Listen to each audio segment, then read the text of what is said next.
Thank you so much for tuning in to listen to me. I have some thoughts about dating. Now I'm happily married, but when I was dating, I did do online dating. And, I had a lot of different ups and downs, issues, good things, bad things. But what I think that I did that was the most successful was that A, I was all here for coffee and ice cream dates. And it wasn't because,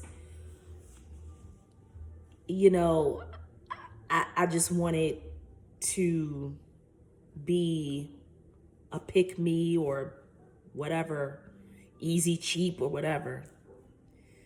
But it was because I felt like that was the best way for me to get a physical and emotional perception and to get an idea of someone's aura before I committed to spending any length of time with them. Furthermore, I was busy. And it's like, you're not just going to take up 3 hours of my evening. I'm just not ready to, I'm just not going to invest that. I'll give you an hour in an afternoon. Another thing about like these experience dates and stuff like that is if alcohol comes into play, things get distorted. If the experience is, overwhelming and it's very stimulating, you're not focused on the person. You're mixing the person with the experience, and those are two different things, and they should stay separate. So that's why I feel like the coffee date is a very good thing. I feel like when you meet somebody online and you feel like you want to, chat with them online for a little bit, I think that's nice. Maybe I can do a video about some guidelines that you want to look out for when you are first initiating contact online. Because one of my things is don't try to string me along and have me texting you for 3 weeks. That's not what I didn't come on here to get an online relationship.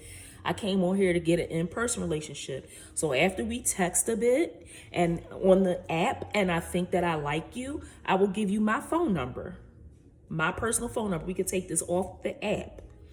Then we can text a little bit on there with the expectation of setting up a coffee date. Then when we have our coffee date, I'm going to ask you some somewhat semi-personal questions. You can answer them. You don't have to answer them.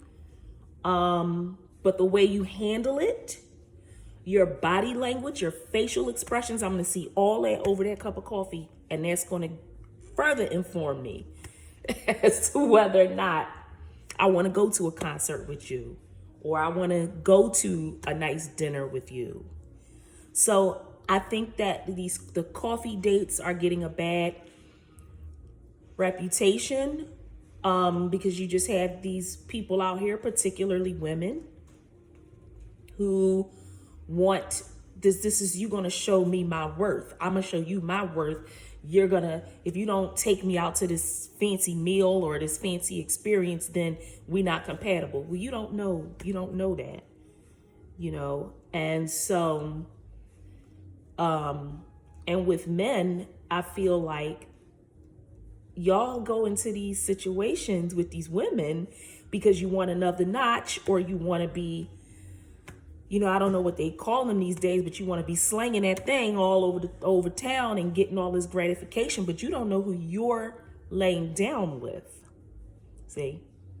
Men, your body is sacred too.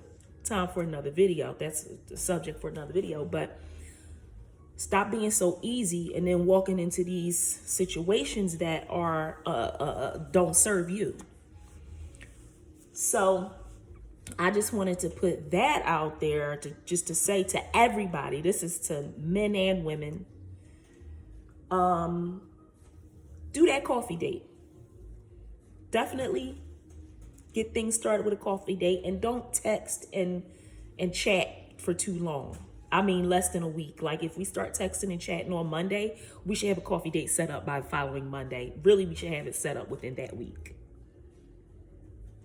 All right. So thank you so much for listening. You have a happy and a healthy.